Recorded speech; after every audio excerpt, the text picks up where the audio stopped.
I am aging incredibly well, and it's got nothing to do with what you may or may not see here. It's because I gauge how well I'm aging based on how I feel about it. And I feel better about it now than I did when I was 35 years old. I'm almost 50. I think that's incredible. Hey everyone, Amber here. Thanks for joining us on Yoga How To. You can see this episode, we're in my bathroom. It's morning, the light is kind of harsh, and I'm going to have you get ready with me.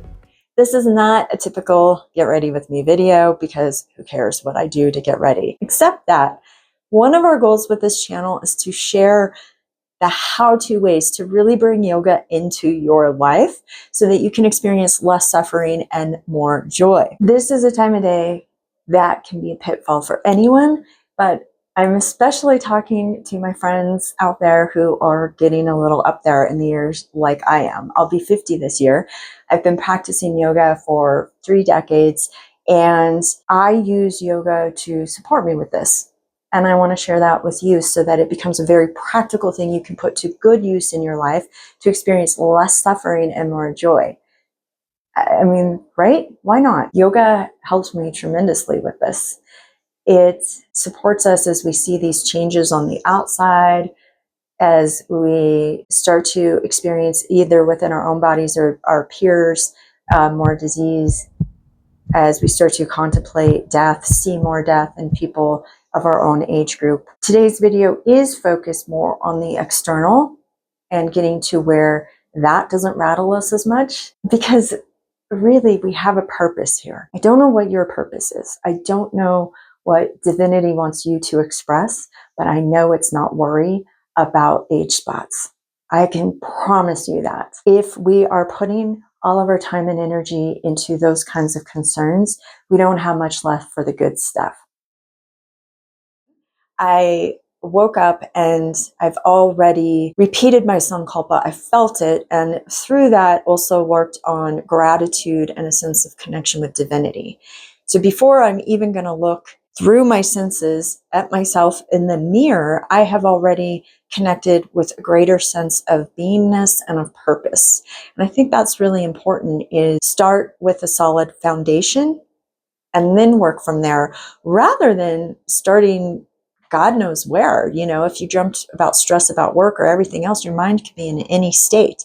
So it's good to take that Sankalpa and to put it to good use right away. I've also walked my dog, so I've gotten some sunshine in my eyes. I've moved my body a little. I'm good to go. I'm ready for this. To get ready in a way that creates as little suffering for ourselves as possible, we've got to understand why this suffering happens in the first place from a yogic perspective. In yoga, the idea is that we misidentify with our bodies and our minds. And our bodies and our minds are taking information in through the senses. And yes, what they're bringing in is real, but it's not our true and abiding self. Our true and abiding self, there's no real words for it, but we know that it is immortal. We know that it is unchanging, and we know that it is joy itself. It is bliss. It is peace. It is ecstasy and consciousness itself. It's not the experience of these things. It is the beingness of these things. We are living our lives and we're taking information in through the senses, and we start to get confused and we think that that's all there is to it. So through yoga, we want to start to create a centripetal force of the mind. We want to bring the mind inward rather than this constant seeking outward of sense objects, sense cravings. The mind thinks that's all there is. So if I'm looking in the mirror and I'm not practicing a certain amount of Pratyahara, sense withdrawal or control of the senses, then my mind gets confused and it thinks that is all there is. My mind, in fact, thinks that's what I am, is what I'm seeing through the senses. So if I'm just looking at gray hairs and age spots and wrinkles, right? My mind thinks that's what I am. But yoga says, no, that's not what you are. That's an experience you're having. You are so much more than that. Don't get confused.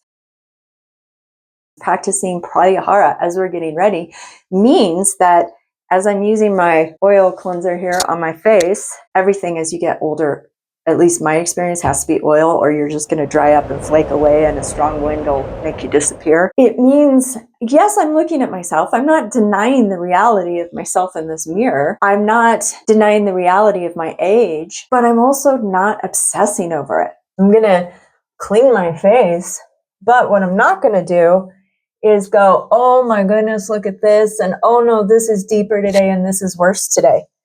It's just there. I accept it. Sometimes I do get, it's a practice, right?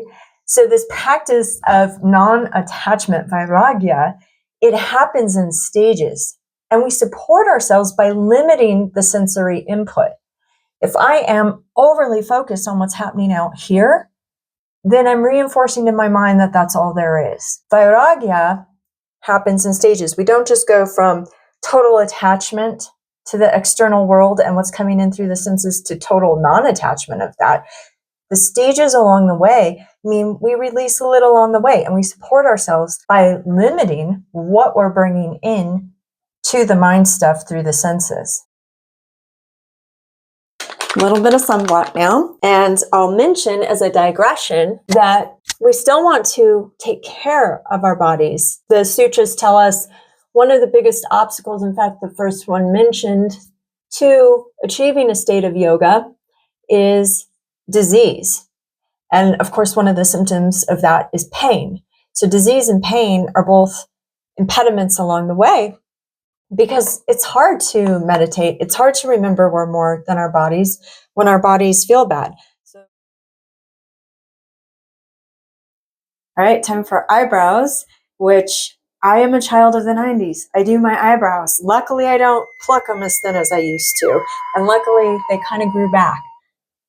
But speaking of the 90s and this idea of sense withdrawal, back then, the ideal of beauty, there were kind of two big ideas. There was the supermodel, and there was the idea of heroin chic as well. Both were generally white, cis women, able-bodied, very tall, very thin, especially with the heroin chic, extraordinarily thin. Even as someone who, as an 18, 19-year-old, bared some things in common with them, in that I'm white, I'm a cis female, able-bodied, these sorts of things. There was a lot I didn't have in common with them. And our minds, when we are looking outside ourselves, we are looking for comparisons. We have a natural negative bias, so we are never going to compare ourselves in a flattering way, generally speaking, especially the more different we are from the images we're looking at. And this doesn't mean we can't honor and see all kinds of beauty in the world.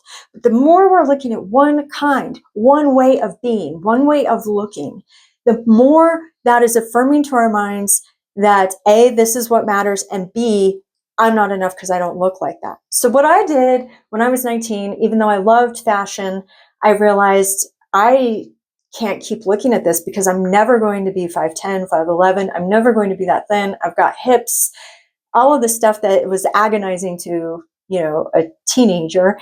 And I stopped looking at fashion magazines. I realized that I was just feeding my mind material, junk that was hurtful. And I started to feel better about myself very quickly.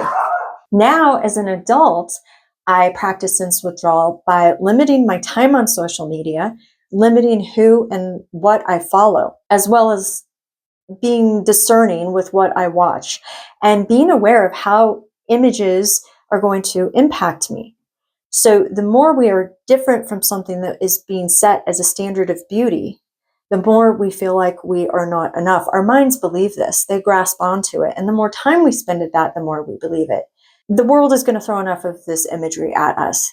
It is unavoidable. So let's not add to it ourselves. And it's not to say there aren't different kinds of beauty and all of this can exist, but we have to maintain a center that also validates our own being. Yeah, that's all I'm going to say about that. Watch what you let in through the senses. Be kind to yourself. All right, let's do eyelashes and talk about death. Real happy stuff. I'm going to curl my eyelashes because they are stick straight. And it's just, again, just my little bits of vanity still that are there. I realize too, not everyone puts on makeup. This isn't a makeup tutorial. That's not what we're working on. What I am working on is just hopefully doing and saying some things that can help you with your own morning rituals and practices and your own perspective. So yoga is in many ways a practice to help us with our own death. I know that sounds grim, but it's true. We're going to die. Along the way, we're probably going to experience disease, pain, all of these things. And if we don't, certainly people around us will. If in my journey of Vairagya, of dispassion, of non-attachment, I'm 80 years old and I am still obsessing about the wrinkles and the gray hairs, what on earth am I going to do when disease and death happen? And not even at 80, right? But just as an example. So we have to start to detach a little more, and working with the outside in can help us to eventually get to where we're dealing with that fear of death. And it is one of the obstacles. It's the fifth klesha in yoga, one of the obstacles. If we are unable to maintain equanimity when we see like an age spot, what are we going to do when we face our own mortality? By accepting, doesn't mean I like them, it doesn't mean I love these things now, but the more I accept age now and the outward appearance of it, the more I can keep my mind calm when I'm dying. This right now is an act of self-care for my future self, who's not going to be contending with fear of wrinkles, but with what the hell happens when we die. I want that person to have as sweet and as peaceful of a death as possible. I care about her and I love her now by starting to work through some of this, starting to practice the non-attachment outwardly so that I can get to a bigger level of non-attachment. Okay, everyone, I am going to leave it there because I need to get on with my day.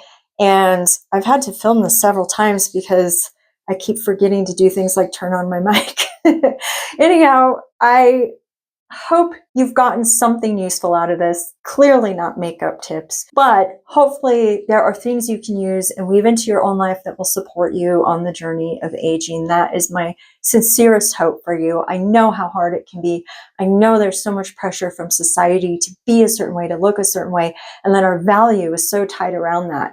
It is only within ourselves that we can find resistance to that. It is only within ourselves that we can find rebellion against that.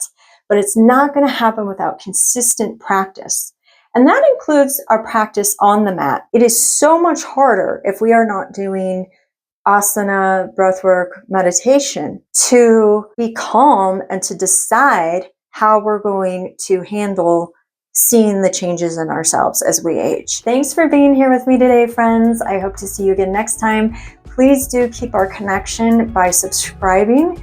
And we would also love it if you'd like and share. Comment below, what do you do that supports you as you are getting older so that you're a little sweeter with yourself and can enjoy life more rather than fret about the gray hairs. All right, take care.